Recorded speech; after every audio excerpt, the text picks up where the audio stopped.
السلام علیکم عزیز طلباء و طالبات، سر عبدالستار خان اس یوٹیوب چینل میں آپ تمام کا استقبال ہے۔ اردو مکمل قواعد 2024 کے لیے گیس پیپر ہے اردو گرامر۔ چلیے شروعات کرتے ہیں۔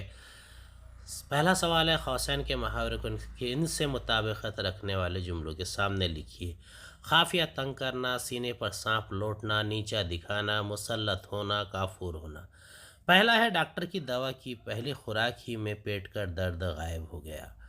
دوسرا ہے، بعض لوگ اپنے دشمن کو بے عزت کرنے کا کوئی موقع نہیں چھوڑتے۔ تیسرا ہے، انگریز ہمارے ملک میں تاجر کی حیثیت سے آئے اور حکمراں کی حیثیت سے قابض ہو گئے۔ چوتھا ہے، بعض لوگ دوسروں کی ترقی دیکھ کر حسد کے مارے بے چین ہو جاتے ہیں۔ پانچواں ہے، چھوٹی منی نے یکے بعد دیگرے سوالات کر کے بڑی آپا کو پریشان کر ڈالا۔ پہلے کا جواب ہے، ڈاکٹر کی دوا کی پہلی خوراک ہی میں پیٹ کا درد غائب ہو گیا، پیٹ کا درد کافور ہو گیا۔ دوسرا ہے، بعض لوگ اپنے دشمن کو بے عزت کرنے کا کوئی موقع نہیں چھوڑتے، بعض لوگ اپنے دشمن کو نیچا دکھانے کا کوئی موقع نہیں چھوڑتے۔ تیسرا، انگریز ہمارے ملک میں تاجر کی حیثیت سے آئے اور حکمراں کی حیثیت سے قابض ہو گئے، مسلط ہو گئے۔ چوتھا ہے، بعض لوگ دوسروں کی ترقی دیکھ کر حسد کے مارے بے چین ہو جاتے ہیں، بعض لوگ دوسروں کی ترقی دیکھ کر ان کے سینے پر سانپ لوٹتا ہے۔ پانچواں، چھوٹی منی نے یکے بعد دیگرے سوالات کر کے بڑی آپا کا قافیہ تنگ کر دیا تھا۔ اگلا سوال ہے، ذیل کے جملوں میں مفرد، مرکب اور مخلوط جملے پہچانیے۔ پہلا ہے، حسرت کا تعلق گرم دل سے تھا، مفرد جملہ۔ دوسرا، ہر ناکامی عارضی ہوتی ہے اور زیادہ کوشش کرنے کی نصیحت کرتی ہے، مرکب جملہ۔ تیسرا، ایک لمحے کے لیے بھی بھولے کو بھی بھول گیا، مفرد جملہ۔ چوتھا ہے، جو شخص درویشانہ زندگی بسر کرتا ہو اسے روپے پیسے کی ضرورت بھی کیا ہے، مخلوط جملہ۔ پانچواں، ابھی میں نے آخری نوالہ توڑا ہی تھا کہ پٹواری نے دروازے پر دستک دی، مخلوط جملہ۔ چھٹا ہے، پروین اس دکاندار عورت کی بے بسی دیکھ رہی تھی جسے اپنی بقا کے لیے قیمت کم کرنا ہی تھا، مخلوط جملہ۔ ساتواں، باہمی رقابتوں کا یہ سلسلہ اردو میں بھی پایا جاتا ہے، مفرد جملہ۔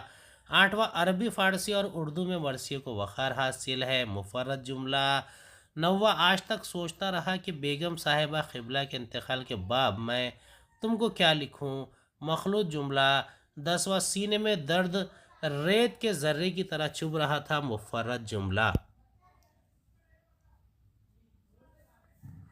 اگلا سوال ہے، تم دیکھتے ہو کہ عرب میری عزت کرتے ہیں، مخلوط جملہ۔ دوسرا، انہوں نے ساری روداد اپنے والد کو سنائی، مفرد جملہ۔ تیسرا، میں نے مایا کو سو جانے کے لیے کہا اور بھولے کو اپنے پاس لٹا لیا، مرکب جملہ۔ چوتھا، وہ دیوانوں کی طرح چیخیں مار رہی تھی، مفرد جملہ۔ پانچواں، یہ تو بھولا ہی جانتا ہوگا کہ اس نے دوپہر کے آنے کا کتنا انتظار کیا، مخلوط جملہ۔ چھٹا ہے، دو کمروں کے اس گھر میں 9 افراد رہتے تھے، مفرد جملہ۔ ساتواں، حسرت موہانی حکومت سے شدید عداوت کا رویہ ترک نہ کر سکے اور ساری زندگی اس کا خمیازہ بھگتنا پڑا، مرکب جملہ۔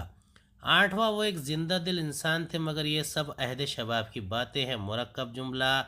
نواں، انہوں نے ظاہری رنگ ڈھنگ کو اجالنے کے لیے بجائے باطن کو مجلہ کیا، مفرد جملہ۔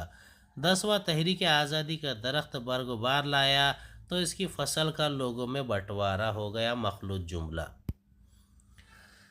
حصہ قواعد 16 نمبر۔ سوال نمبر 4 کا الف ہے، ہدایت کے مطابق سرگرمیاں مکمل کیجیے، جملے کی شناخت کیجیے۔ پہلا ہے، کئی مہینے اس فراغت سے گزرے کہ پاؤں اس خلوت سے باہر نہ رکھا، مخلوط جملہ۔ میں تم میں سے ہی ایک آدمی ہوں۔ محاورے ہے، ٹس سے مس نہ ہونا، 4 چاند لگانا۔ کہاوتیں، 100 سنار کی 1 لوہار کی، آ بیل مجھے مار۔ اصناف سخن ہے وہ نظم جس میں صرف 4 مصرے ہوتے ہیں جن میں پہلا، دوسرا اور چوتھا مصرع ہم قافیہ ہوتا ہے۔ دوسرا، وہ بیانیہ صنف جس میں پلاٹ، کردار، زمان و مکان، مرکزی خیال اور اسلوب کو خاص اہمیت حاصل ہے۔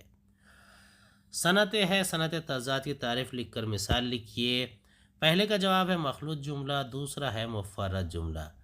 دوسرے میں، ٹس سے مس نہ ہونا، میرا چھوٹا بھائی کسی بات پر سخت ناراض تھا، اسے بہت منایا، لالچ دیا لیکن وہ ٹس سے مس نہ ہوا۔ چار چاند لگانا، مشہور شخصیت کی شرکت سے تقریب میں 4 چاند لگ جاتے ہیں۔ تیسرا ہے کمزور آدمی کے 100 ضربیں زبردست آدمی کے ایک ضرب کے برابر نہیں ہوتی۔ 100 سنار کی ایک لوہار کی، زبردستی لڑائی مول لینا، آ بیل مجھے مار۔ چوتھے کا پہلا ہے ربائی، دوسرا ہے افسانہ۔ سند تضاد، تعریف ہے شعر میں ایسے دو لفظ استعمال کرنا جو ایک دوسرے کی ضد ہو، اسے سند تضاد کہتے ہیں۔ مثال ہے من کے ہارے ہار ہے پیارے، من کے جیتے جیت۔ سوال نمبر 4 کا بے، ہدایت کے مطابق عمل کیجئے۔ حرف جار، ترکیب اضافی، واو عطف۔ قوسن میں دی گئی ہدایت کے مطابق عمل کیجئے۔ وہ جنگ کی حکمت عملی سے خوب واقف تھے۔ حرف جار تلاش کر کے لکھیے۔ دوسرا، ایک کتاب تعلیم کے موضوع پر لکھی گئی ہے، اضافی ترکیب کو خط کشیدہ کیجئے۔ مضاف مضاف الیہ، مصنف کو پٹھانوں کے کھانے کا انداز پسند آیا، تلاش کر کے لکھیے۔ فقرے کے لیے لفظ، لفظ کے لیے فقرہ لکھیے۔ شعر کہنے والا، جنگ جس میں حضور صلی اللہ علیہ وسلم نے شرکت کی۔ ذخیرہ الفاظ، درج ذیل بولی کے لیے ادبی لفظ لکھیے، کھسا، اکھیا۔ درج ذیل لفظ میں اعراب لگا کر مختلف معنی والے 2 لفظ بنائیے۔ ملک، سابق لاحق، مناسب سابقہ لاحقہ لگا کر لفظ بنائیے۔ دان، ہم۔ پہلے کا جواب ہے حرف جار سے، یہ کتاب تعلیم کے موضوع پر لکھی گئی، اضافی ترکیب تعلیم کے موضوع سے۔ مضاف ہے کھانے کا انداز، مضاف الیہ پٹھانوں۔ تیسرے کا پہلا ہے شاعر، دوسرا ہے غزوہ۔ چوتھے کا جواب ہے پہلا ہے کھسا، جیب، اکھیاں، آنکھیں۔ دوسرے کا جواب ہے ملک، دیس، ملک، بادشاہ۔ پانچویں کا جواب ہے پان، دان، اور ہم، جماعت۔ حصہ 4 قواعد کل نمبرات 16۔ سوال نمبر 4 کا الف ہے درج ذیل سرگرمیاں ہدایت کے مطابق مکمل کیجیے۔ پہلا ہے 2 کمروں کے اس گھر میں 9 افراد رہ رہے تھے، مفرد جملہ۔ دوسرا، سماجی دوریاں ختم ہونے لگی تھی اور ثقافتی رشتے مضبوط ہونے لگے تھے، مرکب جملہ۔ دوسرا ہے درج ذیل محاورے کو جملے میں استعمال کیجیے، قسم کھانا، باتیں بنانا۔ ذرا سی بات پر قسم کھانا اچھی بات نہیں۔ میرا ایک دوست کام کرنے میں سست لیکن باتیں بنانے کا ماہر ہے۔ تیسرے کا جواب ہے الٹا چور کوتوال کو ڈانٹے، ناچ نہ جانے آنگن ٹیڑھا۔ چوتھا ہے نعت اور ربائی کی تعریف لکھنا ہے، صنعت تلمی کی تعریف لکھنا ہے۔ میں مثال، وہ نظم جس میں حضرت محمد صلی اللہ علیہ وسلم کی تعریف و توصیف بیان کی جاتی ہے نعت کہلاتی ہے۔ وہ نظم جس میں صرف 4 مصرے ہوتے ہیں جن میں سے پہلا، دوسرا اور چوتھا مصرع ہم قافیہ ہوتا ہے، ربائی کہلاتی ہے۔ پانچواں ہے صنعت تلمی، شعر میں کسی تاریخ، مذہبی واقعہ، حکایت، قرآنی آیت کی طرف اشارہ کرنے والے الفاظ استعمال کیے جائیں تو اسے صنعت تلمی ہی کہتے ہیں۔ مثال ہے نار نمرود کو کیا گلزار، دوست کو یوں بچا لیا تو نے۔ سوال نمبر 4 کا بے ہے اسکول کا زمانہ انتہائی اسرت میں بسر ہوا، حرف جار لکھیے، کا، سے، کے۔ دوسرا ہے تحریک آزادی کا درخت برگ و بار لایا، واو عطف کا لفظ تلاش کر کے لکھیے، برگ و بار۔ دوسرا ہے درج ذیل جملے میں مضاف اور مضاف الیہ کی نشاندہی کیجیے۔ بیوی کی سمجھ میں بات آ گئی، مضاف الیہ، بیوی، مضاف، بات۔ تیسرا ہے درج ذیل فقروں کے لیے مناسب لفظ لکھیے، رہبری کرنے والا، رہبر، خطبہ دینے والا، خطیب۔ چوتھے کا جواب ہے پہلا ہے درج ذیل الفاظ کی واحد اور جمع لکھیے۔ پہلا ہے شہزادہ، دوسرا ہے مجالس، شہزادہ، شہزادے، مجالس، مجلس۔ درج ذیل الفاظ کے متضاد لفظ لکھیے، خوشی، غم، رات، دن۔